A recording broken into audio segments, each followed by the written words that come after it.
Well, it's Groundhog Day. Again. So that must mean that I'm Professor Robert E.G. Black, and this is the Groundhog Day Project. It's like we're stuck.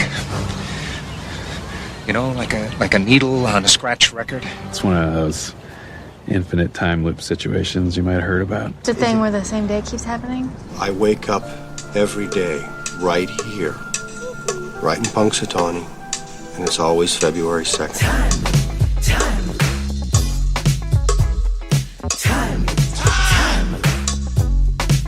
I promise to explain everything later, but I need you to trust me. Slow down! What are you, in a damn time loop or something? This week we're breaking down minute 7 of the film. The news van has just entered the town square of Woodstock, Illinois, playing as Punxsutawney, Pennsylvania. The weatherman's song is winding down. You up, 'cause I'm your weatherman. And we get our anti-penultimate on-screen credit, screenplay by Danny Rubin and Harold Ramis. Rubin, of course, wrote the original draft, available in his book, How to Write Groundhog Day. He did a second draft that is not available, and he himself says it wasn't very good. Then Ramis was involved with input as well from Bill Murray, and changes to the plot, for example, the inclusion of a bachelor auction, were informed by a trip to the actual Punxsutawney, 2nd February 1992. From Danny Rubin's script notes, some information he had before the visit. Chamber of Commerce, 814-938-7700. I spoke with Sally. Average age of population, 30 and up, mostly 40 to 50. Used to be a coal mining town a long time ago. Now no major industries. Some light industry, a speaker manufacturer, aluminum, lots of retail business. On February 2nd, there are about 3,000 tourists for Groundhog Day to see Punxsutawney fill. They get up at 7 to 7:30, go to Gobbler's Knob, off some residential street up on a mound fenced off by a white picket fence. Big burrow there. 2 clubs, lots of bars, no hotel chains. The Panel Hotel downtown and the Country Villa outside town are the biggies. 90 minutes to Pittsburgh, 1:20 to Altoona or Johnstown, half hour to Du Bois, Brookville, or Indiana.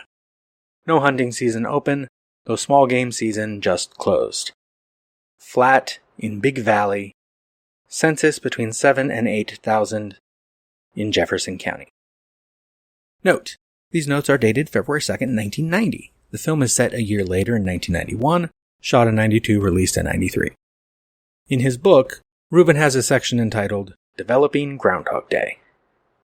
I wrote this original draft as a spec script, which stands for speculative, or on my own time. Nobody paid me to do it.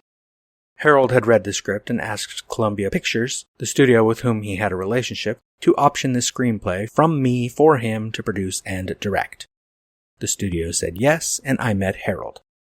He couldn't have been nicer or more complimentary about the screenplay, which is all very flattering. I, of course, knew his work from SCTV to Animal House, Caddyshack, and Ghostbusters. I was very happy to be in that room. I was pleased, yet wary, that Harold knew how to write a screenplay.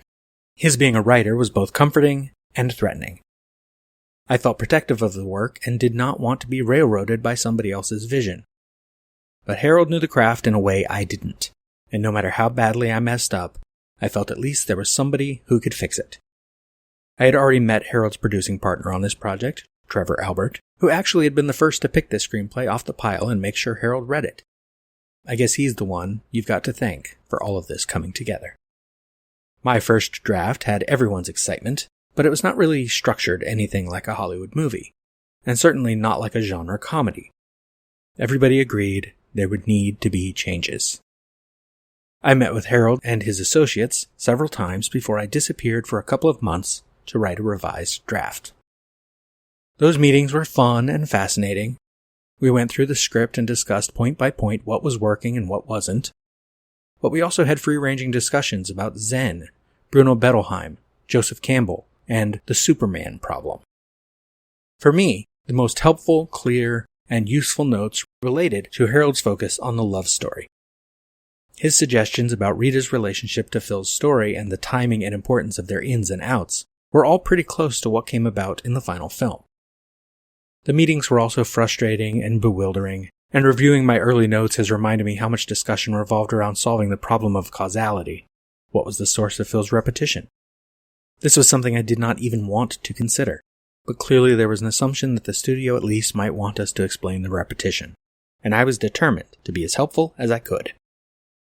Still, I returned from every meeting trying to figure out not just which suggestions to follow, but, more profoundly, how much to be an accomplice to implementing ideas I didn't like or understand. I submitted my new draft of the script on February 2nd, 1991. Harold then took the draft and wrote his own revision. I had in fact been hired to write 2 revisions of my original script. At the time that was fairly standard procedure. A writer coming in with an original script got the first 2 shots at changing it. After I turned in my first revision, I think the studio was impatient to get to the Harold Ramis version. Harold wrote his new draft, which got the blessing of the studio, a much bigger deal than I realized at the time, and eventually Bill Murray was cast as the lead. Harold and Bill worked together to make the draft more appropriate for Bill, but at some point they hit an impasse and decided to send their script to me for my feedback. The next thing I knew, the studio had rehired me to fulfill my second draft obligation and to work with Bill to revise the script he had been working on with Harold. In the final month before shooting began, the script was in messy disarray. Drafts were flying back and forth, scenes were in, then out, then in again. Bill and I were finessing parts of the script back toward my earlier versions, and Harold was trying not to let the script get too far from the one the studio had approved. Ultimately, it was just me and Harold discussing what was in and what was out, dividing up the actual writing between us, then swapping versions and editing each other. And then Harold shut himself in a room for a couple of days and finished. Even the final shooting script changed from this point. Bill improvised a number of lines on set, as Harold expected. So much humor feels fresher when it happens spontaneously, and as Second City alums, both Bill and Harold are used to working improvisationally. As a result, a lot of the great lines in the movie are Bill's. He most famously improvised the line he spoke to Ned while hugging him. I don't know where you're headed, but can you call in sick? His fingerprints are all over Hairdo. And Side of your eye. Side of your eye. And Don't drive angry. Don't drive angry. Bill told me he winds up improvising or writing his own lines in many of his movies. By the time of production, several scenes and sequences proved to be unnecessary to the telling of the story, and were either never shot or were eventually removed in what is, in effect, the final stage of script development, film editing. For example, here are some of the scenes from the final shooting script that were edited out of the final film. An elementary school classroom scene where Phil observes the children rehearsing a school play version of The Frog Prince. Phil buying a used car with stolen cash. A debauched party with bikers and goats in Phil's room. Phil shooting pool and taking sure gambling bets in a pool hall. Phil sawing off the heads of the Groundhog statues. Phil praying in church. Phil saving a little girl from a truck. All of these scenes seemed important at the time they were written. Only the process of production revealed them to be unnecessary. The pool scene, sawing off the heads of the Groundhog statues, and saving the girl from the truck, these scenes are out there online. I think you can find them all on my YouTube channel at Robert E.G. Black. I have seen one still from the church scene, but no video. And I wish the Frog Prince stuff was in the movie. Maybe I'll get into that when we get to the minute where it would fit. Here's how Rubin specifically breaks down the timing of the script drafts. 1. My spec script, April 15th, 1990. 2. My first rewrite for the studio, February 2nd, 1991. 3. Harold's first rewrite for the studio, July 9th, 1991. 4. The Harold and Bill draft, January 7th, 1992. 5. Lots of partial drafts by me and Bill, by me and Harold, by me, and by Harold. 6. The shooting script. This final pull together was done a couple days before shooting by Harold. An additional scene, the opening scene at the news station in Pittsburgh, was shot after the movie wrapped, written by Harold.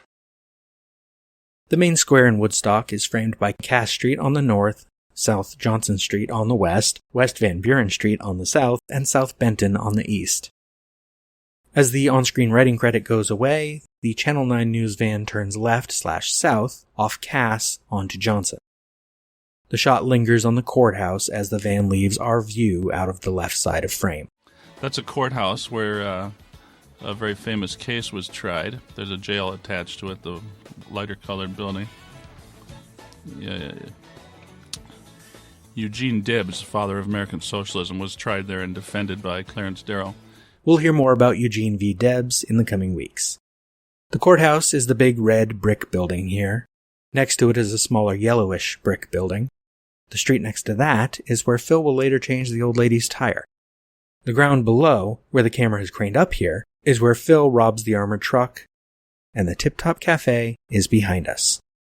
We get the penultimate on-screen credit here, produced by Trevor Albert and Harold Ramis. Trevor Albert's website, abstractlands.com, describes Albert as a film producer and abstract painter. Regarding the latter, his art has been shown as recently as February 2023 at Arcane Space in Los Angeles. Regarding the former, he has 10 producer credits on IMDb. Club Paradise, Groundhog Day, Stuart Saves His Family, Multiplicity, Bedazzled, The First $20 Million is Always the Hardest, The League of Extraordinary Gentlemen, Because of Winn-Dixie, Waiting for Forever, and Glenn Campbell, I'll Be Me. He also served as chairman of Second City's Harold Ramis Film School from its 2016 opening to 2020. Second 13, we cut to a new angle.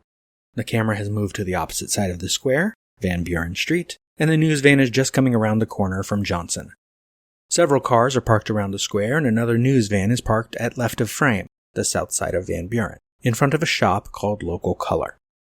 Camera pans left to follow the Channel 9 van as it approaches the Pennsylvania Hotel, really the Woodstock Opera House, and we get our final on-screen credit in these opening titles, directed by Harold Ramis. And I will save his bio for its own episode. We play this as a hotel. It's actually a beautifully restored opera house. The song comes to its end as the van parks, illegally, in front of the hotel, and Larry immediately exits the vehicle and walks toward its rear. Second 30, we cut to angle on the passenger side of the news van from near the front of the van. Before we get to the actual scene, here is how it goes in the script. Exterior, Pennsylvania Hotel. In the second revision to the script, and the third, the van pulls into the parking lot at a Quality Inn. The announcement billboard in front of the motel reads, Groundhog Day Breakfast Special, February 2nd, all you can eat, $5.99. The parking area is already crowded with cars, including a number of other news vans. The Lexus pulls in behind the van and everybody gets out. Phil takes one look at the motel and shakes his head. In the final revision, the shooting script, when they have visited Punxsutawney, they know the actual locations they'll be using and they are already building sets in and around Woodstock. The van drives around the picturesque town square. There are cartoon groundhogs everywhere you look, and the whole town has been gaily festooned with banners and bunting. The street is already crowded with parked cars, including a number of other news vans. The van pulls up to the Pennsylvanian, the oldest and best hotel in town, and they all get out.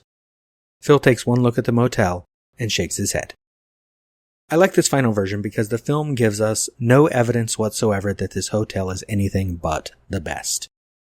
Phil is picky, and he's a dick about it, and we don't need to find out that he's correct.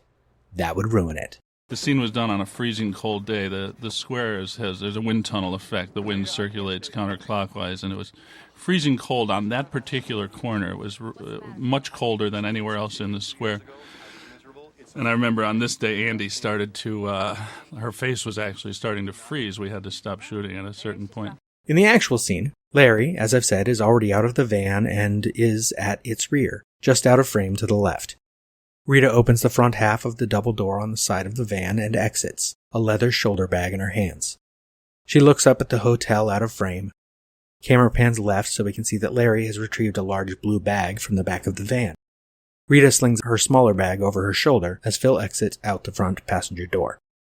Larry slams the back door of the van and Phil is already starting his complaint before he has closed his own door. Additionally, he is facing away from Rita. Phil, Rita, I can't stay here. Phil closes his door. Rita turns slowly toward Phil. Phil puts on the left sleeve of his coat as he turns to face her. Larry comes up between Rita and the van and drops the blue bag onto the sidewalk behind her. Larry, no, Prima Donnas. Prima Donnas was the title for Groundhog Day Project blog Day 2, 3rd August 2013. Rita, to Larry. I'll handle it. Larry leans into the side door Rita has left open. To Phil. What's the matter, Phil? She doesn't look at him yet. Phil gets his right arm into his coat and looks up at the hotel out of frame.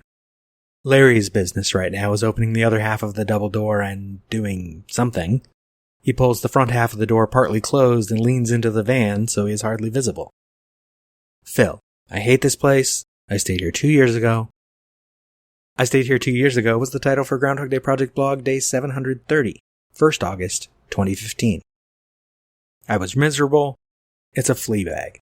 Jumping in from editing because in all my years of dealing with Groundhog Day now, it never occurred to me that this line, I hate this place, I stayed here 2 years ago, I was miserable, it's a flea bag, I'm not staying here, is not necessarily Phil talking about the Pennsylvania hotel. I mean, literally he is. But also this is Phil stating character or theme, whatever you want to call it. He's talking about Punxsutawney. I hate this place. I stayed here 2 years ago. I actually stayed here last year, 2 years ago, 3 years ago. This is 4th time in a row. I was miserable. It's a flea bag. I'm not staying here. Anyway, back to me. In the second revision of the script, Phil says the hotel is like a minimum security prison. In the third revision, he says it's like the nice wing at Leavenworth. It's not until the final revision that he calls it a flea bag. Flea bag or prison, it is also, in universe, the place where they hold the Groundhog banquet later, so it can't be all bad. Phil tucks his scarf into his coat and closes the coat. Larry, who was effectively out of the shot, lifts a bag out of the van and turns to set it on the sidewalk. That's an Armani overcoat that Bill is wearing, which I kept after the show. I'm not staying here. Rita, you're not staying here. Second 42 angle past Rita on Phil as he looks right at her. Phil, I'm not? Rita, no. Second 46 angle past Phil on Rita. She turns and gestures at Larry out of frame to the right. Larry's just dropping me off. I booked you a very nice bed and breakfast on Cherry Street. A Very Nice Bed and Breakfast was the title for Groundhog Day Project blog Day 298, 26th May 2014. Rita holds something out below frame for Phil. In the second revision, she specifically tells Phil, here's the address. Why he needs it and Larry doesn't, I'm not sure. Second 49, back to the angle on Phil as he looks down at the card Rita has handed him. Phil smiles and looks up at Rita. Great. He tucks the card into his coat pocket. You know, I think this is one of the traits of a really good producer. Keep the talent happy. Keep the Talent Happy was the title for Groundhog Day Project blog Day 198, 13th February 2014. As for the stops they're making, Day 84, 25th October 2013, close call folks, I said this. So the plan, arriving in Punxsutawney, is Larry drops off Rita at the Pennsylvanian Hotel, drives Phil over to the Cherry Street Inn, then goes back to the Pennsylvanian. Why not drop off Phil first? You know, keep the talent happy by not making him drive the extra bit. Film-wise, then we wouldn't get the scene of Rita patronizing Phil when he's got a perfectly reasonable excuse to not want to stay at the Pennsylvanian. But inside this story, the back and forth with the van makes no sense. But that's okay, we don't have to watch it. Second 59, back to the angle on Rita. She starts to answer, anything, and the minute ends. You were gonna say that. Actually, before you go to the outro, I forgot to prepare ahead of time any phrasing on my time loop of the week. Most of life is just junk, right? It's filler. And then there's these moments. It's a perfect day. You couldn't have planned a day like this. Well, you can. It just takes an awful lot of work. When all the randomness turns into something perfect. It's like life's dropping all the bullshit just for a second to show us how amazing it could be all the time if it wanted to. I don't know. I think maybe we're supposed to become like better people. Though I honestly don't even know how that could be possible. Whoa, now. Sounds like someone's got a case of the time loop blues. Ever think about it? We must miss so many of them. All those tiny perfect things are just poof, gone. Lost forever. But not today. You can make right what once went wrong. That is a disturbingly inspirational idea, Mark. I know, but what is this? Some kind of time loop like a gypsy curse? Is the universe giving us a cosmic test, or am I just going fucking crazy? Time.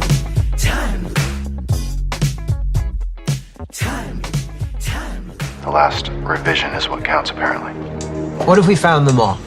All the perfect things in this one town, in this one day. We could collect them. My time loop of the week was going to be something that's not the entire thing a time loop, but parts of it are a time loop. That is the movie Final Girls, which is a slasher film about a group of characters who find themselves transported into a slasher film from the I don't remember if they say what year it came out, but it's basically an 80s slasher film called Camp Bloodbath.